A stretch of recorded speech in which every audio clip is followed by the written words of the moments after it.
وأصحابه البررة الكرام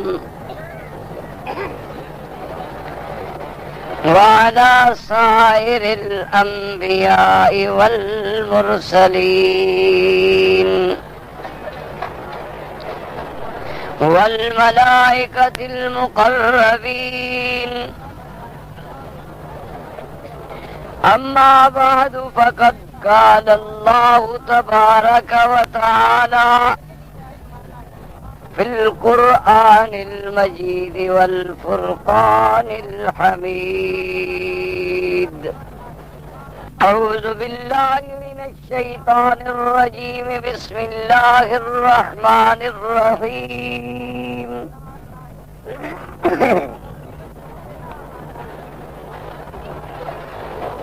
لقد رضي الله عن المؤمنين إذ يبايعونك تحت الشجرة فعلم ما في قلوبهم فأنزل السكينة عليهم وأثابهم فتحا قريبا. وقال في مقام آخر بسم الله الرحمن الرحيم. محمد رسول الله والذين معه أشداء على الكفار رحماء بينهم تراهم ركعا سجدا يبتغون فضلا من الله ورضوانا سيماهم في وجوههم أثر السجود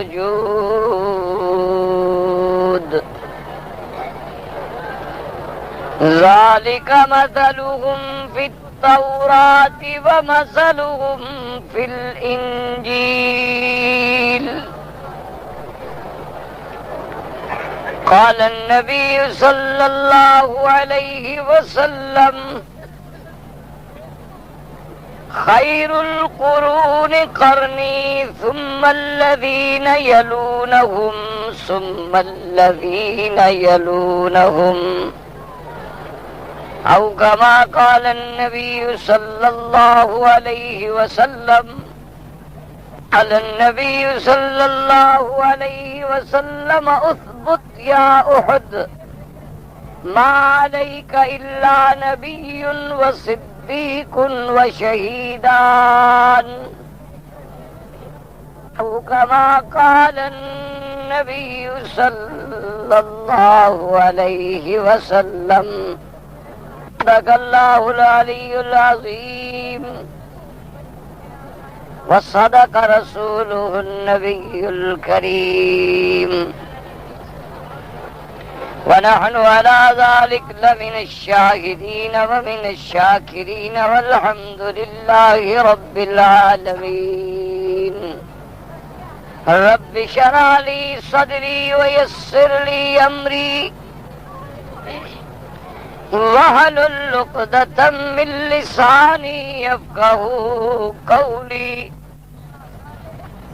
سبحانك لا علم لنا إلا ما علمتنا إنك أنت العليم الحكيم.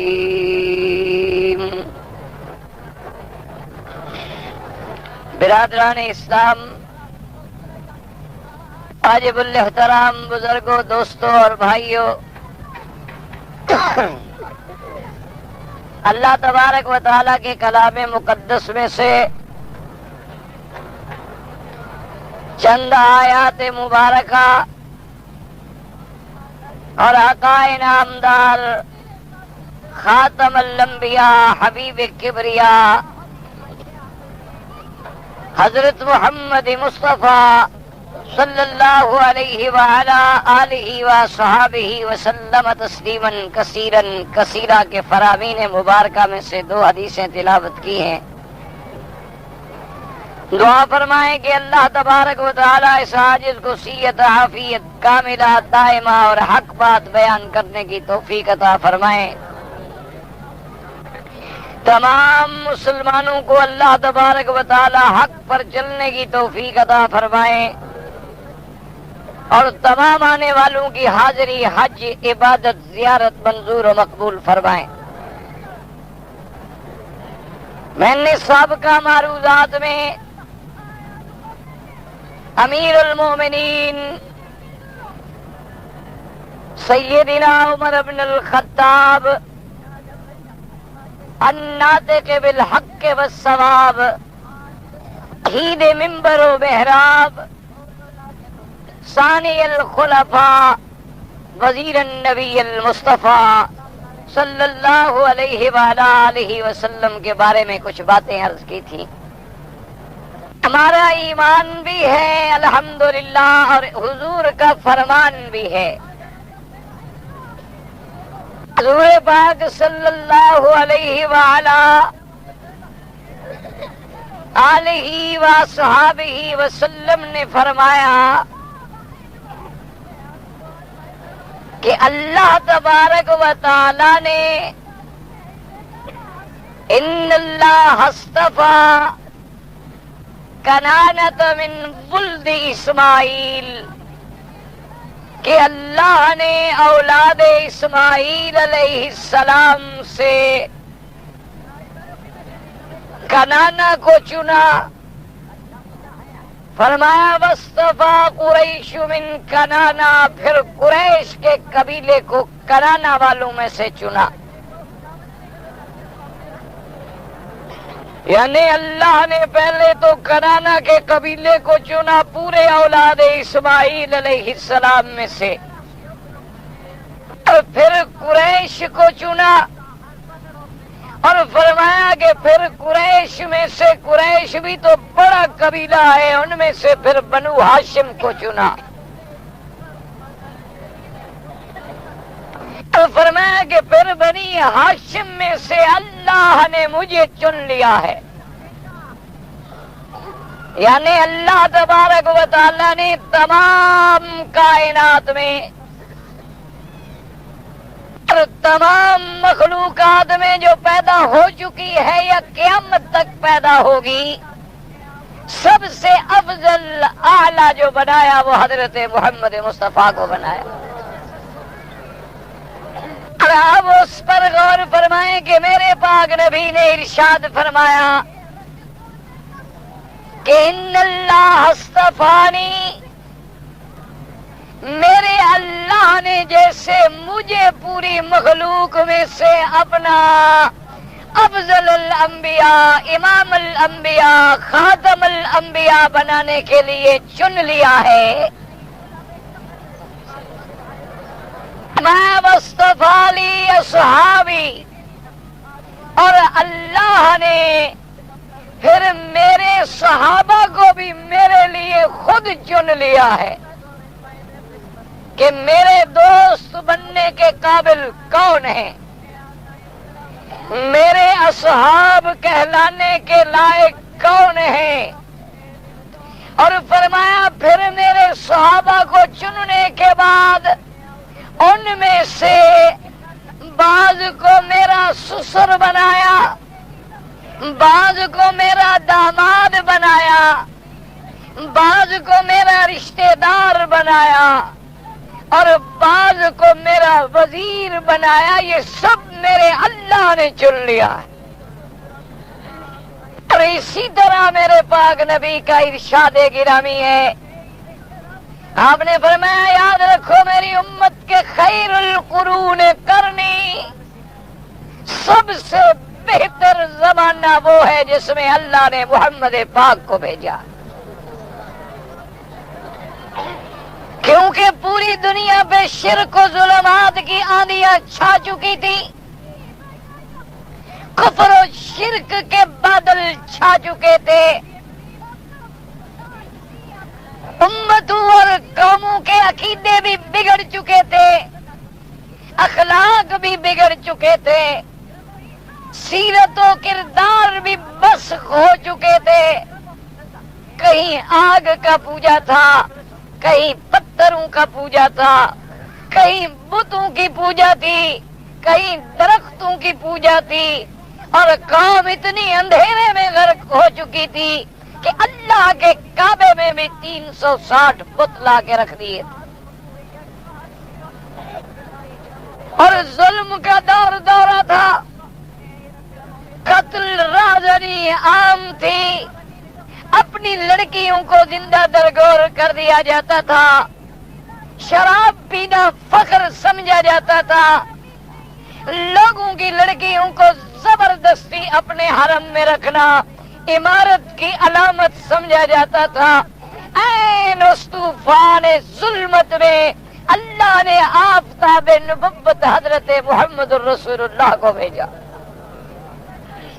صلی اللہ علیہ وسلم، اور پھر پوری دنیا میں توحید کا سورج چمکا، شمع رسالت روشن ہوئی، عدل و انصاف رحمت کا دور شروع ہوا۔ اس لیے حضور نے فرمایا کہ سب سے بہتر زمانہ جو ہے وہ میرا زمانہ،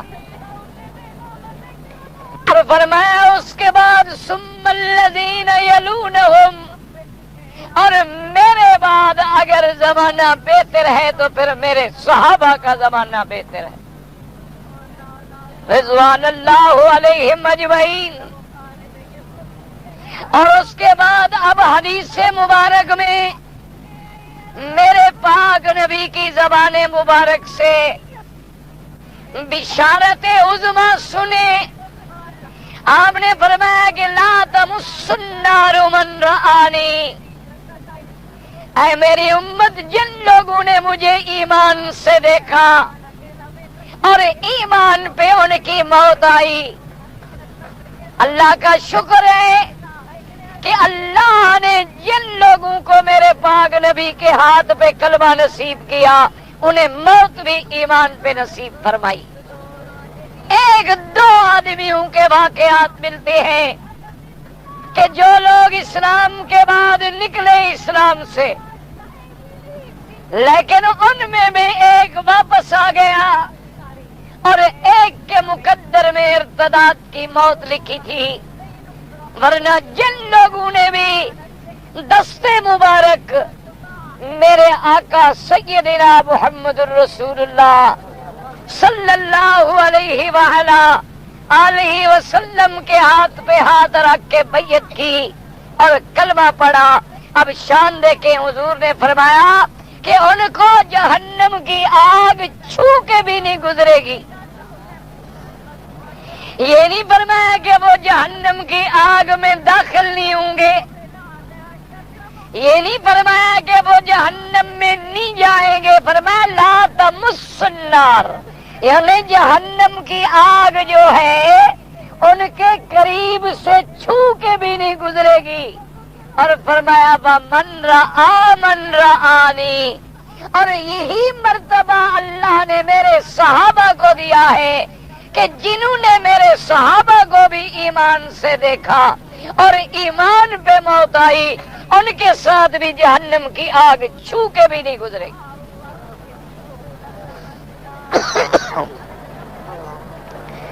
اور پھر ان اصحاب رسول میں،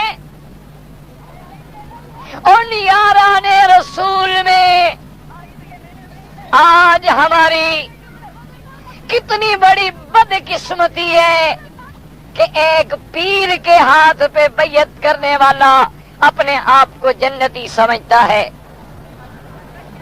ایک مولوی کے درس میں بیٹھ کے علم پڑھنے والا اپنے آپ کو جنتی سمجھتا ہے، ایک حج پہ آ کے عرفات کے میدان میں جانے والا اپنے آپ کو جنتی سمجھتا ہے، لیکن وہ لوگ جنہوں نے حضور کے ہاتھ پہ بیعت کی، خاتم الانبیاء کے ہاتھ پہ بیعت کی، اور جن کو اللہ کے نبی کی صحبت ملی، اور جنہوں نے اللہ کا قرآن، اللہ کا دین اور اسلام کے اصول اللہ کے نبی سے سیکھے ہیں، اللہ معاف فرمائے، ان کے بارے میں لوگ تبرہ کریں، سب و شتم کریں، اور ان کے ایمان پہ بحث کریں تو کتنی بڑی بدقسمتی۔ اور آپ اسی پہ غور کریں، ٹھنڈے دل سے غور کریں، اللہ نے آپ کو الحمدللہ عقل عطا فرمائی، اللہ نے آپ کو اعتبار مکان کے اپنے کعبے میں بیٹھنا نصیب فرمایا، اللہ نے آپ کو اپنی رحمت سے حاجی بنایا، مکہ اور مدینہ کی حاضری نصیب فرما دی۔ آپ ٹھنڈے دل سے غور کریں، آج اگر ساری دنیا حضرت عمر کی مخالف ہو جائے تو حضرت عمر کا کچھ بگڑ سکتا؟ ٹھنڈے دل سے غور کریں، سوچنے کی بات۔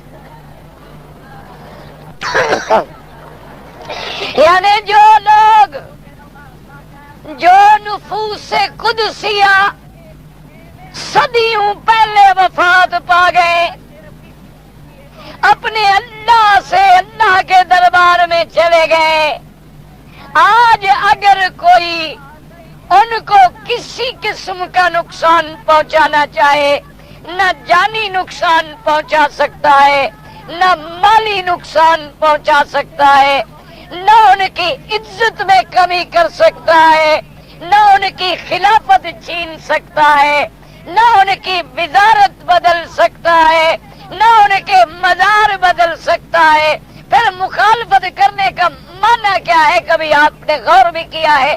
آخر وجہ کیا ہے کہ پوری دنیا میں صحابہ پہ تبرہ ہے، اصحاب رسول پہ تبرہ ہے، اور نعوذ باللہ ثم نعوذ باللہ ثم نعوذ باللہ اپنی کتابوں میں ان لوگوں نے لکھا ہے کہ جب بھی ان اصحاب کا نام آئے تو ان پہ لعنت کی جائے،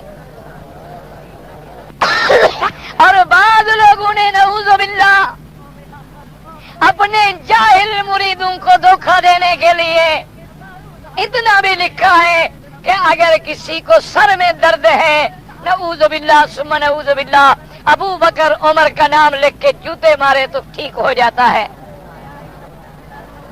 تو وجہ کیا ہے؟ آخر آپ غور کریں کہ تمہارے باپ کا کوئی دشمن تھا، تمہارے دادا کا کوئی دشمن تھا، وہ فوت ہو گئے، دشمنیاں ختم ہو گئی۔ تیرا کوئی دشمن ہے یا آپ کسی کے دشمن ہیں، مرنے کے بعد دشمنیاں ختم ہو گئی۔ چلو زیادہ سے زیادہ کوئی دشمنیاں چلتی ہیں ایک نسل تک، 2 نسلوں میں، 3 نسلوں میں، یعنی 50 سال، 100 سال، 200 سال، اس کے بعد وہ لوگ بھی بدل گئے، واقعات بھی بدل گئے، دشمنیاں بھی ختم ہو جاتی ہیں، لیکن صحابہ کے زمانے کو 1400 سال گزر گئے اور لوگوں نے آج تک انہیں معاف نہیں کیا۔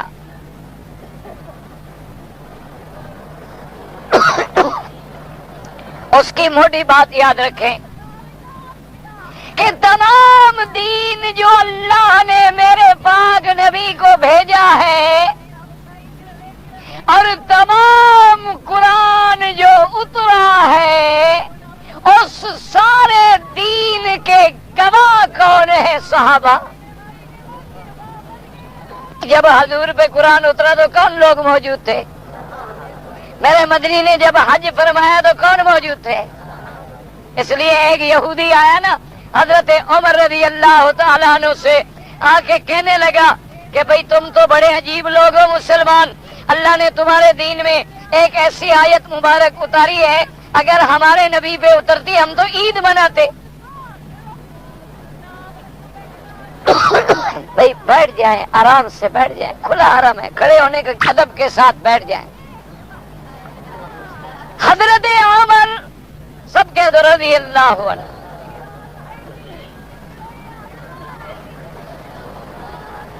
آپ نے فرمایا وہ کون سی آیت ہے؟ انہوں نے کہا الیوم اکملت لکم دینکم واتممت علیکم نعمتی ورضیت لکم الاسلام دینا۔ اے میرے نبی، آج میں نے دین مکمل کر دیا، نعمت پوری کر دی تیری امت پہ۔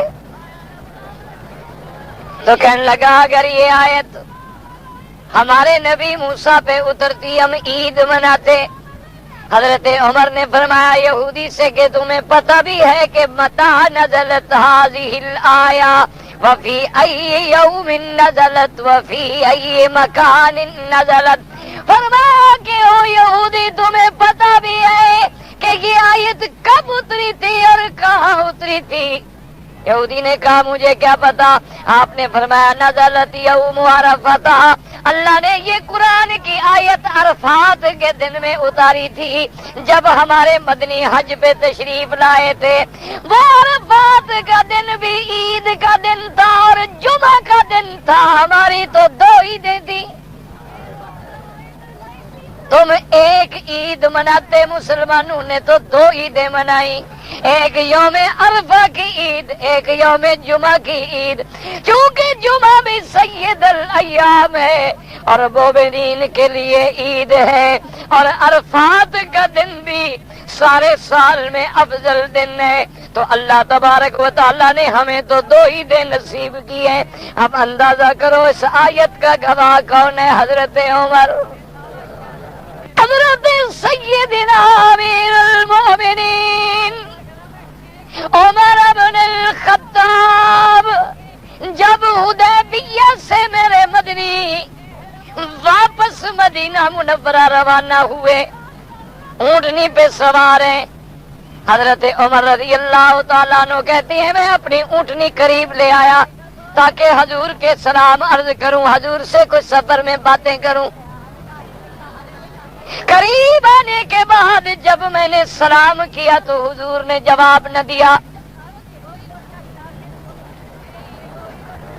میں نے جب دوسری دفعہ سلام عرض کیا تو حضور نے جواب نہ دیا۔ تیسری دفعہ میں نے عرض کیا تو حضور نے توجہ نہ فرمائی۔ حضرت عمر کہتی ہیں میں نے اپنے آپ سے کہا سکولت کا امک یا عمر، اے عمر کاش تمہیں ماں نے تیرا بوجھ نہ اٹھایا ہوتا، تو پیدا نہ ہوا ہوتا کہ اللہ کا نبی تم سے ناراض ہے۔ حضرت عمر کہتے ہیں میں نے اپنی اونٹنی پیچھے کر لی، میں قافلے سے پیچھے ہو گیا کہ اللہ کے نبی ناراض ہے۔ تھوڑی دیر گزری، ایک صحابی نے مجھے آواز دی کہ عمر، میں نے کہا کیا بات ہے؟ کہتے حضور یاد فرما رہے ہیں، اللہ کے پیغمبر بلا رہے ہیں۔ کہتے میں جلدی جلدی اونٹنی لے کے قریب آیا، حضور نے فرمایا عمر تمہیں پتہ ہے آج میرے اللہ نے مجھ پہ قرآن کی ایک آیت اتاری ہے، اگر 7 آسمانوں کی 7 زمینوں کی بادشاہی کی چابیاں خدا مجھے دے دیتے، مجھے اتنی خوشی نہ ہوتی جتنی ایک آیت پہ خوشی ہوئی ہے۔ حضور نے اشارہ بھی کر دیا کہ میرے نہ بولنے کی وجہ ناراضگی نہیں تھی عمر، بلکہ اللہ کا قرآن اتر رہا تھا، میں تیرے ساتھ کیسے بولتا؟ میں تو اللہ کی وحی میں مشغول تھا، اللہ کا جبریل آ کے مجھے قرآن پڑھا رہے تھے۔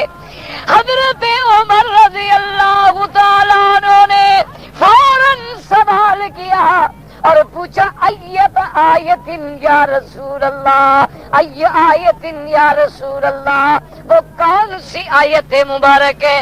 حضور نے فرمایا انا فتحنا لک فتحا مبینا۔ فرمایا اللہ نے فرمایا ہے کہ تحقیق ہم نے آپ کو فتح دی کھلی۔ حضرت عمر جوش میں آئے اور آ کے پوچھنے لگے کہ حضور اللہ نے جو فتح کی خوشخبری دی ہے مجھے یہ بتائیں کہ وہ دن بھی آئے گا جب مکہ فتح ہوگا، اب مکے پہ اسلام کا پرچم لہرائے گا۔ حضور پاک صلی اللہ علیہ وسلم نے فرمایا فتح مکہ، عمر مبارک کو وہ وقت بھی قریب آنے والا ہے جب مکہ بھی فتح ہو جائے گا۔ اس لیے غور کریں کہ تمام دین حج کے مسئلے اترے، نکاح، طلاق، جمعہ، وراثت، توحید، رسالت، بعد ہر مسئلے کا گواہ کون ہے؟ صحابہ۔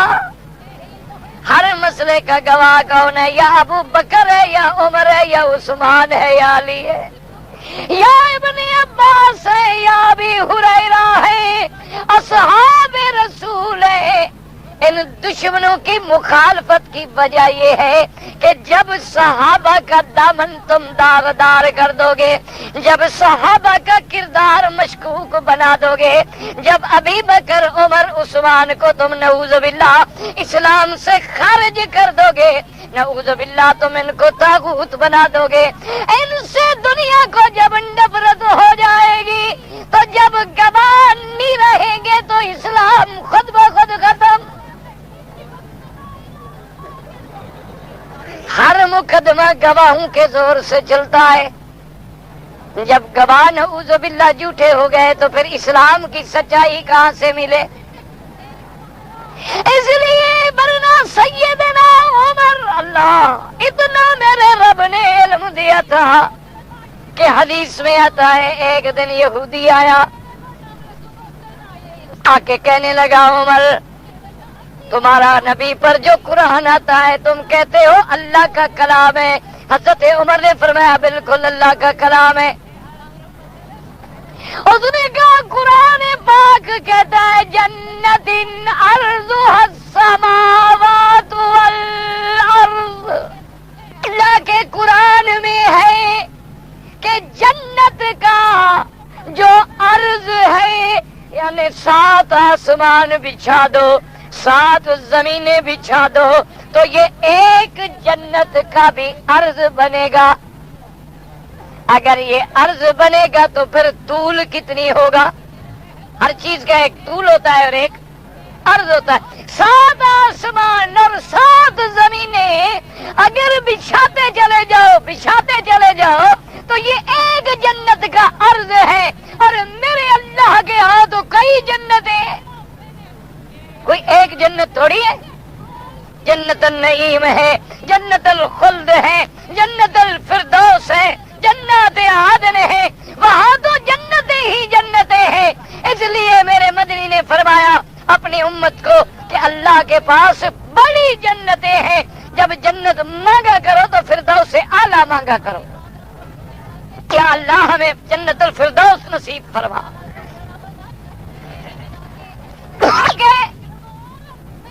تو کہنے لگا جب اتنے آسمان اور اتنی زمینیں ایک جنت کا عرض ہے تو پھر وہ جنت ہے کہاں؟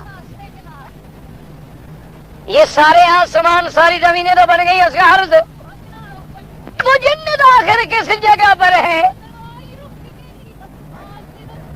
اب دیکھیں حضرت عمر، اب کریے اسلام شہید منبر و محراب جس کے رائب کو اللہ نے عرشوں سے قبول کیا ہے، کتنا پیارا جواب دیا۔ آپ نے فرمایا یہودی اس وقت بتلاؤ کیا ہے؟ اس نے کہا جی اب تو رات ہے۔ آپ نے فرمایا اب رات ہے تو دن کہاں گیا؟ کہا جی پتہ نہیں، دن کو کہیں اللہ نے چھپا دیا۔ تو اس نے کہا پھر جنت بھی اللہ کی مرضی جہاں ہوگی ہے۔ اگر رات آ گئی ہے اور دن چھپ گیا، یولج اللیل فی النہار ویولج النہار فی اللیل، وہ کبھی رات کو دن میں داخل کر دیتے ہیں، دن کو رات میں داخل کر دیتے ہیں۔ آپ نے فرمایا تو جاہل ہے، تیرے سامنے تو آسمانوں اور زمینوں کا ذکر ہے، اللہ تبارک و تعالیٰ کے تو خدا جانے کتنی ایسی بڑی زمین نہیں ہے، کتنے بڑے ملک ہیں، وہ تو اللہ کے سوا کوئی جان بھی نہیں سکتا۔ حضرت امیر المومنین سیدنا عمر بن الخطاب رضی اللہ تعالیٰ عنہ، آپ اندازہ فرمائیں یعنی دین کے معاملے میں، اتباع قرآن کے معاملے میں ایک دفعہ منبر رسول پہ کھڑے ہو کے حضرت عمر نے اعلان فرما دیا کہ لوگوں خبردار، کوئی آدمی نبی کی بیٹیوں سے، نبی کی بیویوں سے اپنی لڑکیوں کو زیادہ حق المہر نہ دیا کرے۔ اب میں یہ کیا ہے کہ تم حق المہر بڑھاتے جا رہے ہو؟ اب تو اللہ معاف کرے، اب تو لاکھوں میں چلا گیا معاملہ۔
آپ کی بیویوں سے زیادہ حق المال لکھوانے لینے دینے کی کوشش کی تو میں وہ زبردستی لے کے بیت المال میں داخل کر دوں گا۔ حالانکہ حضرت عمر کی کتنی دور نظر تھی کہ یہ لوگ حق المال کو بڑھاتے بڑھاتے اس مقام پہ پہنچ جائیں گے کہ پھر لڑکیوں کے نکاح بھی نہیں۔ آج وہ عالم آپ کے سامنے ہے، کہیں جہیز کی لعنت، کہیں شادی کی رسمیں، کہیں شادیوں پر ناجائز اسراف و تبذیر، نہ عرب بچا ہے نہ عجم بچا ہے۔ حضرت عمر کی نظر بڑی دور تھی اور آپ کا تفکر بالکل حالات کا آئینہ دار تھا، لیکن جب خطبہ ختم ہو گیا، جمعہ ختم ہو گیا، حضرت عمر رضی اللہ تعالیٰ عنہ نکلنے لگے مسجد سے، ایک بوڑھی عورت نے حضرت عمر کا دامن پکڑ لیا، کہا ٹھہرو عمر۔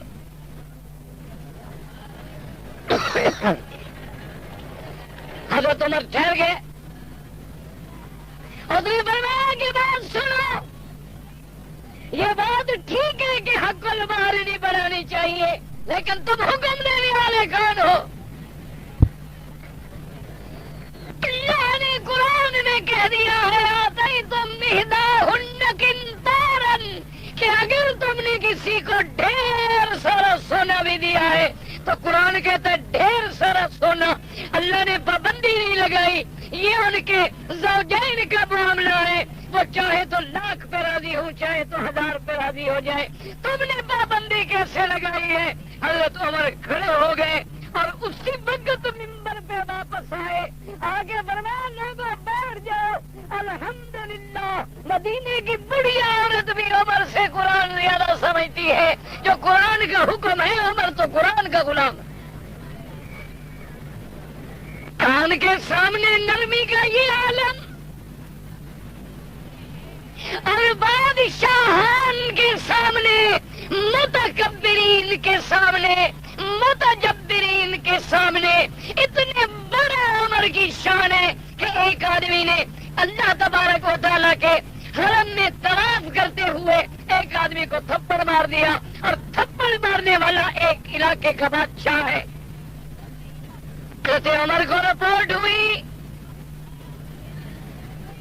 حضرت عمر نے فوراً بلایا، تو اس بادشاہ نے بتایا کیا لکھا ہے تاریخوں میں، وہ کہتے ہیں خدا کی قسم ہے میں نے کسرا اور کیسر کے دربار دیکھے ہیں، میں نے فارس اور روم کے دربار دیکھے ہیں، لیکن میں جب حضرت عمر کے پاس گیا، پھٹے ہوئے کپڑوں میں امیر المومنین عمر بیٹھے ہیں، لیکن ان کی دربار میں جو دبدبا ہے، جو ہیبت ہے، جو عظمت ہے، جو رعب ہے، میں نے کسی دربار میں نہیں دیکھا۔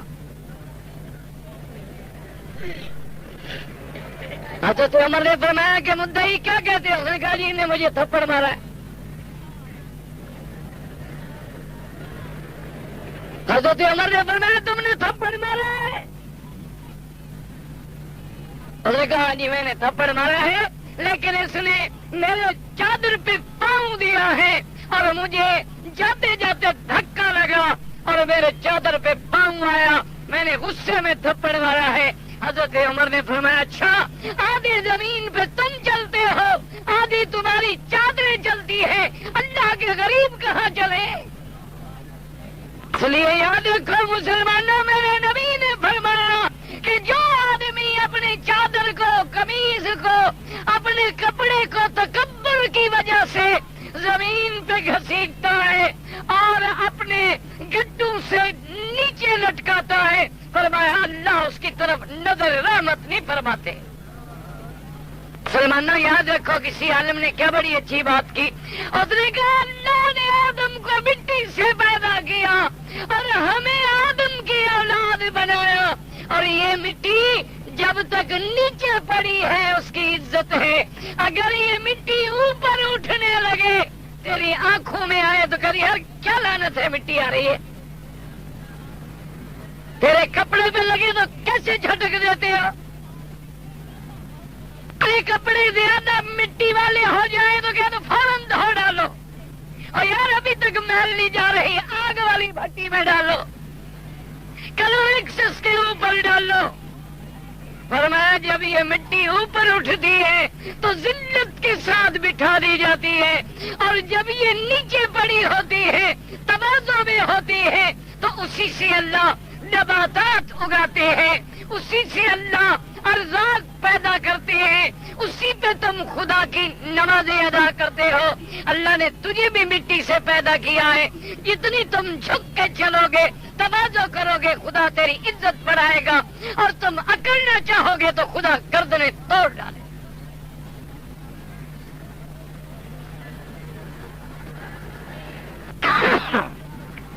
حضرت عمر نے فرمایا کہ سنو،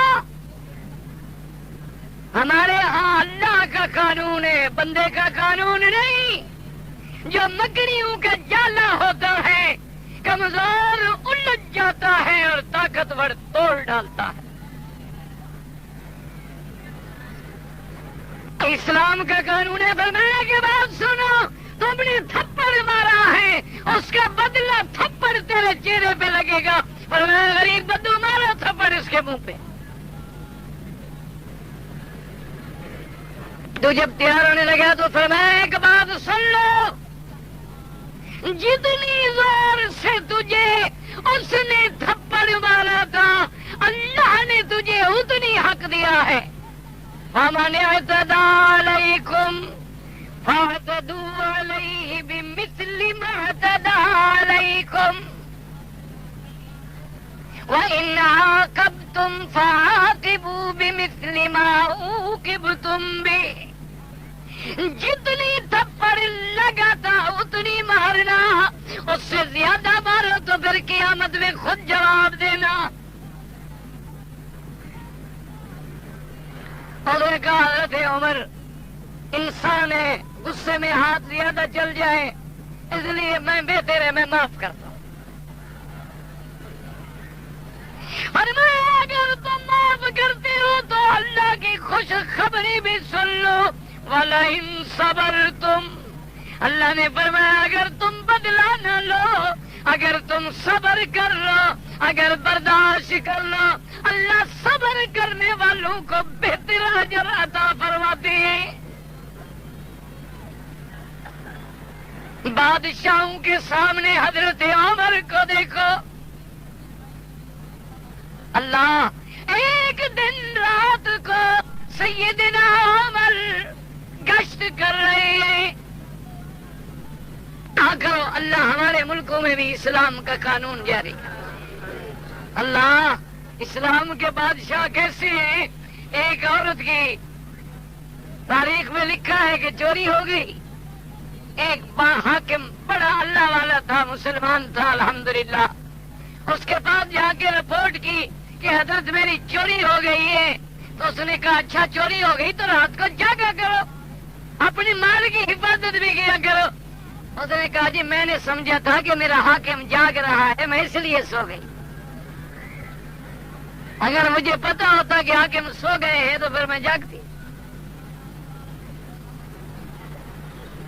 حضرت عمر اللہ کی رحمت سے نمازیں پڑھانے والا عمر ہے. رات کو گشت کر رہے ہیں حضرت عمر. ایک تھوڑی سی روشنی نظر آئی. دور گئے خیمہ لگا ہوا ہے.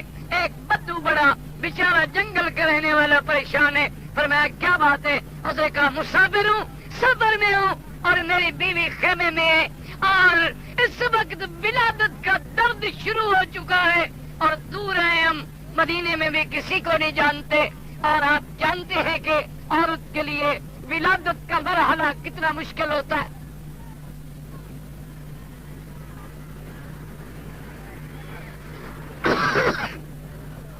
آپ نے فرمایا اچھا ٹھہرو. جلدی سے حضرت عمر دوڑے, اسپتال نہیں گئے,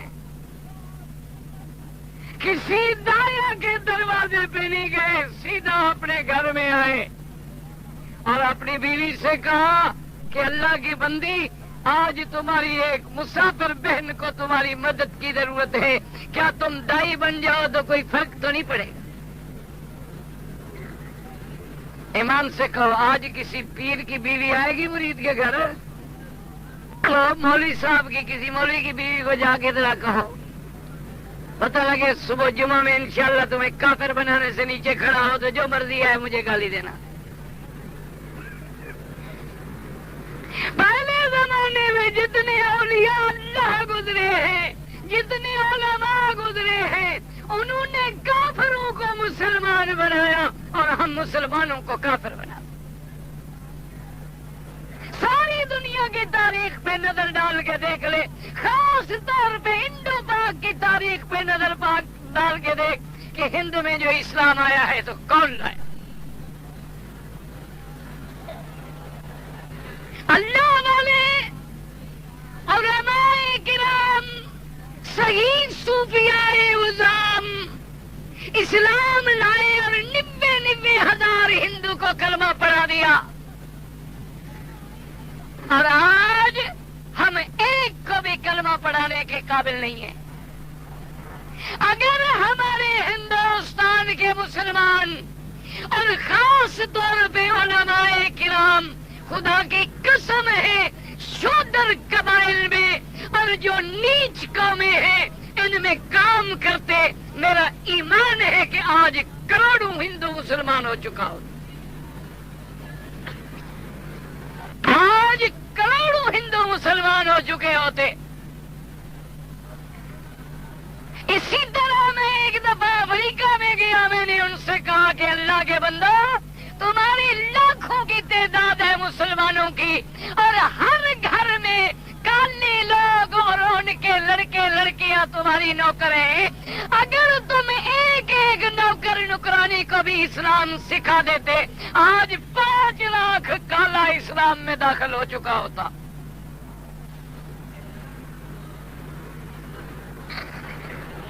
حضرت عمر اپنی بیوی کو لے کے چلے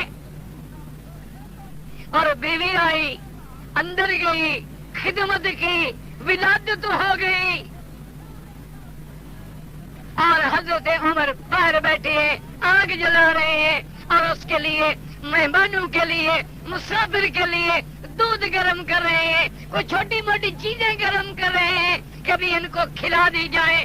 اور اس کے بعد اور بدو اور اس کے بعد رو رو کے بدو کہہ رہا ہے اللہ تو نے عمر کو حاکم بنایا ہے, اس کو نبی کا خلیفہ بناتا.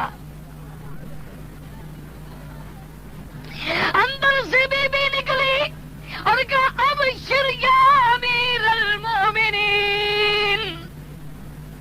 آپ کی بیوی باہر آئی خیمے سے تو کہنے لگی امیر المومنین اپنے بھائی کو خوشخبری دے دو, اللہ نے بچہ دیا ہے. اب بدو کے ہاتھ پاؤں پھول گئے جب امیر المومنین کا لفظ سنا. کہنے لگا کہ کیا حضرت عمر تم ہو؟ آپ نے فرمایا عمر میرا نام ہے. اس نے کہا حضور آپ نے کیا کیا؟ فرمایا امیر کا تو معنی یہ ہوتا ہے کہ وہ قوم کا خادم ہو. اگر میں نے کچھ کیا ہے تو میرا فرض ہے، میں نے کوئی احسان تو نہیں کر دیا. اسی طرح حضرت عمر اللہ نے اتنی شان بخشی تھی. آپ شام کے علاقے میں بیٹھے ہیں، ایک بوڑھا لاٹھی ٹیکتے ٹیکتے حضرت عمر کی خدمت میں آیا، اپنی گٹھڑی کھولی، ایک پرانا سا بوسیدہ کاغذ نکال کے حضرت عمر کو دیا. حضرت عمر نے کاغذ دے کر رونے لگ گئے، آنکھوں سے آنسو بہنے لگ گئے اور فرماتے لال عمر بلال ابن ہی، لال عمر بلال ابن ہی. عمر یا عمر کے بیٹے کی کوئی چیز نہیں ہے. صحابہ حیران نے پوچھا کیا بات ہے؟ فرمایا ابھی زمانہ کفر کا تھا، میں شام تجارت کے لیے گیا تھا، قافلے سے میں بچھڑ گیا، قافلہ نکل گیا، مجھے دیر ہو گئی. اسی پریشانی میں ایک دیوار کی سائے میں ٹیک لگا کے بیٹھا تھا کہ ایک آدمی میرے پاس آیا، کہا السلام علیکم. میں نے یعنی اس وقت تو سلام نہیں تھا، ایسے میں عرض کر رہا. آپ درود شریف پڑھ لیا کریں اتنی دیر میں.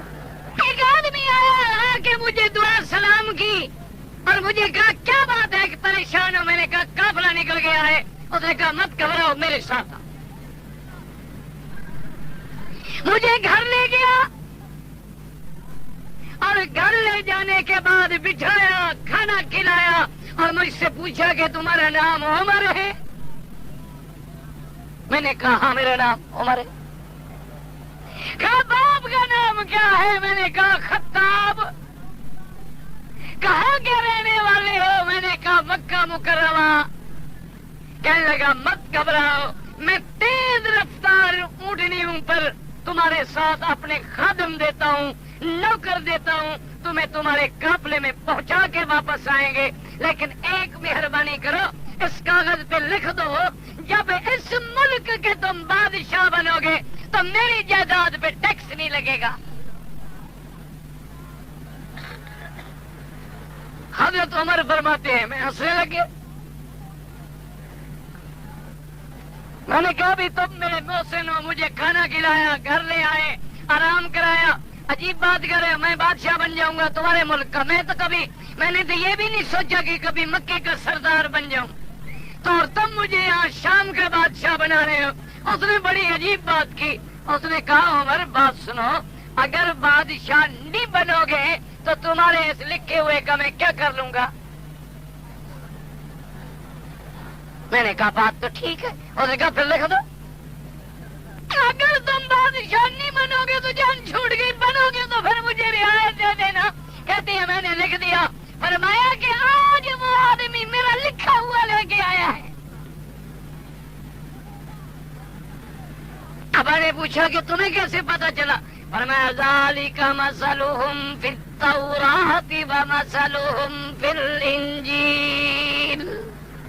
ان کی صفتیں میں نے کتابوں میں پڑھی تھی، تورات میں پڑھا تھا کہ عمر ہوگا، خطاب کا بیٹا ہوگا، کرشی ہوگا، محمد مدنی کا خلیفہ ہوگا، وہ اس ملک کو فتح کرے گا.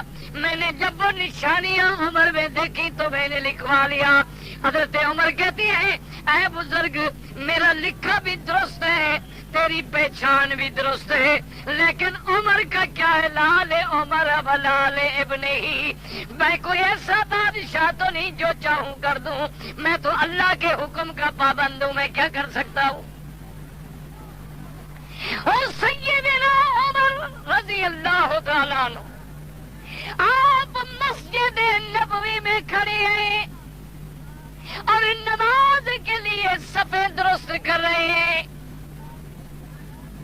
کہ آپ کا دشمن ہے جس کا نام تھا فیروز اور کنیت تھی ابو لولو.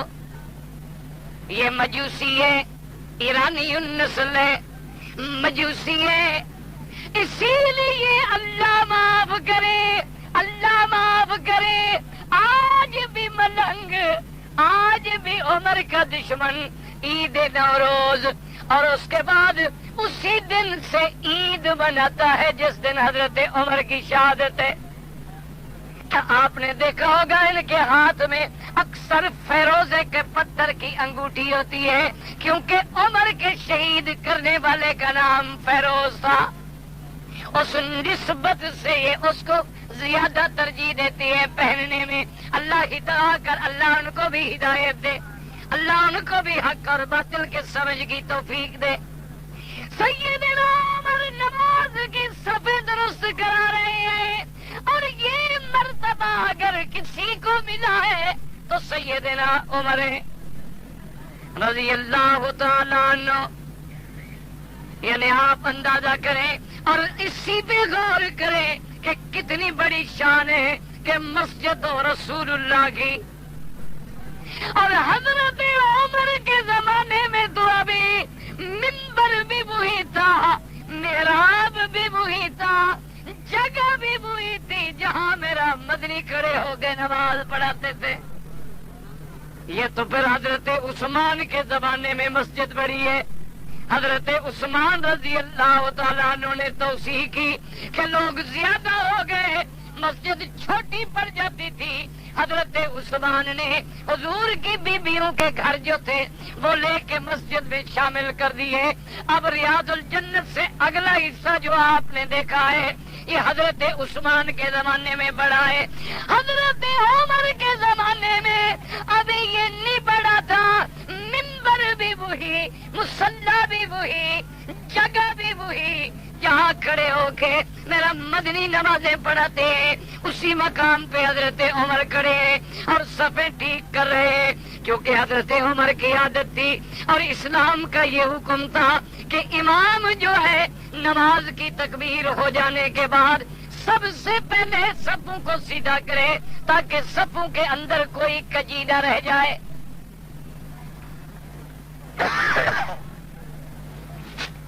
مسلمانوں اندازہ کرو بلا مدینے پاک میں حضرت عمر جیسے آدمی پہ قاتلانہ حملہ، وجہ کیا تھی؟ یہ دعا تھی عمر کی، ورنہ کون جرت تھی، کسی کو طاقت تھی کہ مدینے منورہ میں جب پوری دنیا فتح ہو گئی، 22 لاکھ مربع میل پہ اسلام کے پرچم لہرا گئے، مدینے میں آگے کوئی جرت کرے؟ وجہ کیا تھی کہ اسلام میں عمر آیا محمد کی دعا سے۔ اسلام میں عمر کس کی دعا سے ہے؟ اور روزے میں عمر آیا اپنی دعا سے۔ اسلام میں آیا میرے مدنی کی دعا سے، حضور نے دعا مانگی، اور روزہ مبارک کے لیے اور مدینے میں شہادت کی دعا عمر نے خود مانگی کہ اللہم ارزقنی، اللہم ارزقنی شہادتاً فی سبیلک، اے میرے رب کریم مجھے شہادت کی موت دینا اور مدینے کا دفن دینا۔ حضرت عمر اللہ کے کعبے میں بھی آتے تو یہ دعائیں کرتے تھے کہ میرا اللہ مجھے شہادت کی موت ملے اور مدینے میں دفن ملے، کیونکہ وجہ کیا ہے؟ حدیث مبارک میں آتا ہے حضور نے فرمایا انا اول من یبعث، قیامت والے دن سب سے پہلے اپنے روزہ مبارک سے میں اٹھوں گا، اور فرمایا ثم آتی الی البقیع الغرقد، پھر مدینے کے قبرستان میں آؤں گا، مدینے کے قبرستان والے بھی کھڑے ہو چکے ہوں گے، فرمایا ثم انتظر لاہل مکہ، پھر میں مکے والوں کی انتظار کروں گا، مکے والے بھی پہنچ جائیں گے، فرمایا مکے والوں کو اپنے داہنے ہاتھ پہ رکھوں گا، مدینے والوں کو اپنے بائیں ہاتھ پہ رکھوں گا، پھر ان سب کو لے کے میدان حشر شام کی طرف روانہ ہوں گا۔ اس لیے حضرت عمر کی دعا ہے، سب درست کر رہے ہیں، اور دشمن قاتل فیروز ابو لولو جو ہے مجوسی، وہ صفوں میں چھپا کھڑا ہے، اور خنجر جو ہے اس کو اس نے زہر میں بجھایا ہوا ہے تاکہ اگر خنجر اثر نہ کر سکے، تھوڑا سا بھی لگ جائے تو زہر اثر کر لے۔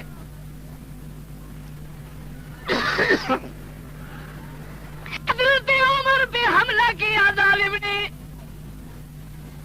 آ کے خنجر آپ کے پیٹ مبارک پہ مارا، اور چونکہ اتنی قتل کی وہ ٹریننگ لے چکا تھا، پورا پیٹ مبارک سیدنا عمر کا کھل گیا، آتے مبارک باہر آ گئی۔ لیکن دیکھیں شہید منبر و محراب کا ایمان، آپ نے فوراً اپنا ہاتھ یوں رکھ لیا، اور آپ کے پیچھے بیٹے کھڑے ہیں، ان کو اشارہ کیا کہ مصلی پہ آ جاؤ، میری شہادت تو مقدر ہے لیکن لوگوں کی نماز خراب نہ ہو جائے۔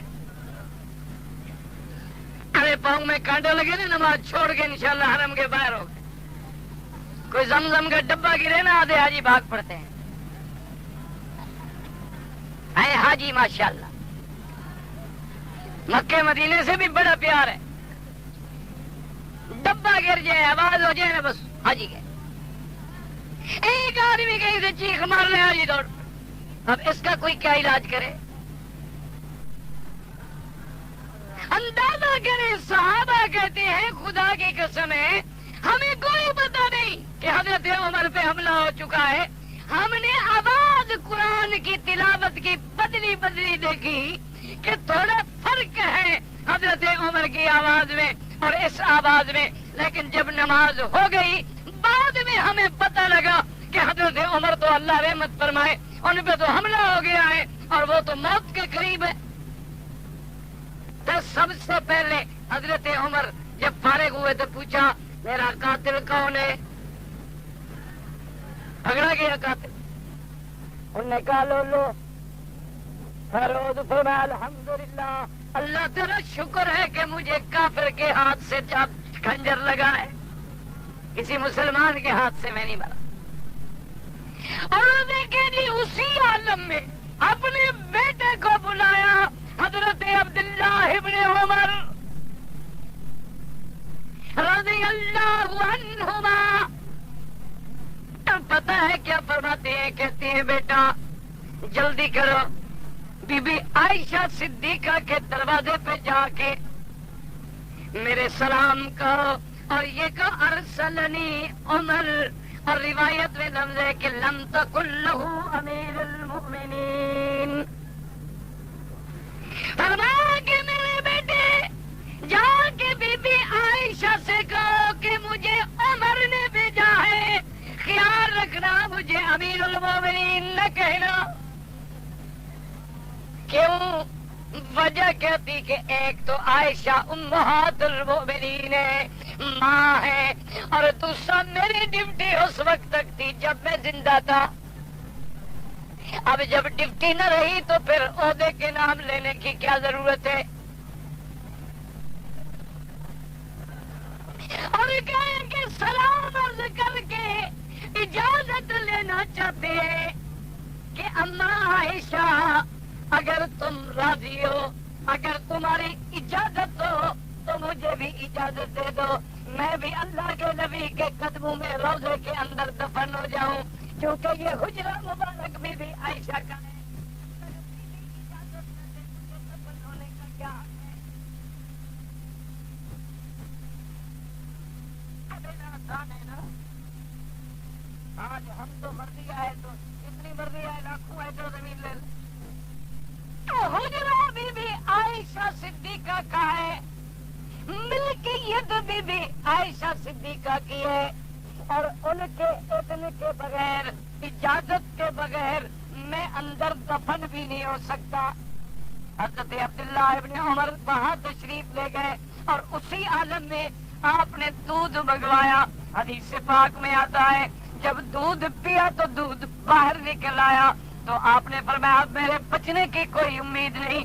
سب سے پہلے 6 نام تجویز کیے حضرت عمر نے، فرمایا ان ناموں پہ غور کر لو، مدینے میں پھر کے ارباب حل و عقد سے پوچھ لو، ان 6 میں سے میرے بیٹے کو مشورہ دینے کا تو حق ہے لیکن میری کرسی پہ بیٹھنے کا حق نہیں۔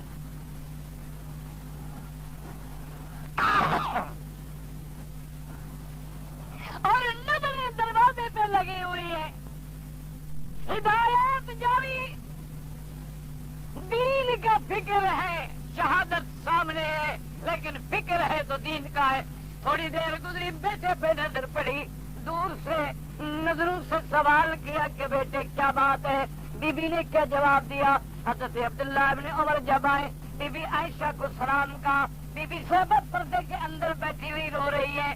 بی بی صاحبہ نے کہا عبداللہ ابن عمر تم جا کے ابا کو میرے سلام عرض کر دو اور کہہ دو میری نیت تو یہ تھی کہ میں نے اپنے لیے قبر کی جگہ رکھی تھی لیکن تم زیادہ حقدار ہو. اللہ نے تمہیں محمد سے زندگی میں جدا نہیں کیا, میں موت کے بعد کیسے جدا کروں.